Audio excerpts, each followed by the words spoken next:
আচ্ছা, আগের ভিডিওতে আমরা প্রপোর্শনাল নিয়ে একটা করেছিলাম, ঠিক আছে। তা এখানে আর একটা এক্সাম্পল দিচ্ছি পার্ট টু এ, সেই প্রপোর্শনাল বা ডিসপ্রপোর্শনাল টাইপের যে কোশ্চেনগুলো থাকে। তা এখানে বলা আছে যে একটা স্টার ছিল যার টাইম পিরিয়ড হচ্ছে ক্যাপিটাল টি।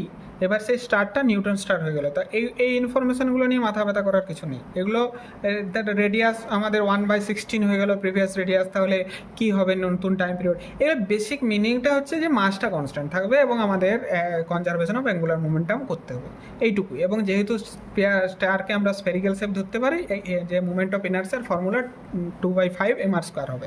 তো সেটার জন্যই এইসব বলা।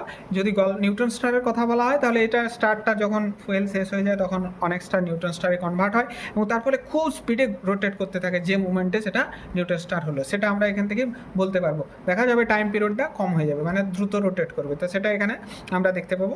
তা প্রথম কথা আমাদের কি হবে, যেহেতু বাইরে থেকে এখানে কোনো এক্সটার্নাল টর্ক নেই, আমরা কনজারভেশন অফ অ্যাঙ্গুলার মোমেন্টাম লাগাতে পারি। তার মানে L = I ওমেগা, এলটা কনস্ট্যান্ট। এবার ওমেগা মানে 2π/t, তাহলে I/tটা কনস্ট্যান্ট হয়ে গেল, ঠিক আছে।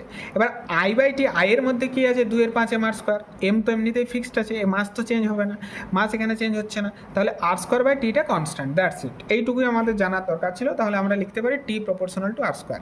এবার কি বলা হয়েছে যে রেডিয়াসটা 1/16 হয়ে যাচ্ছে আগের, তাহলে আমরা জাস্ট রেডিয়াসের জায়গায় 1/16 পুট করে দেবো, তার স্কোয়ার এবার আগে যেটা ছিল ইন্টু মাল্টিপ্লিকেশন টি। তাহলে এটা আমাদের অ্যান্সার।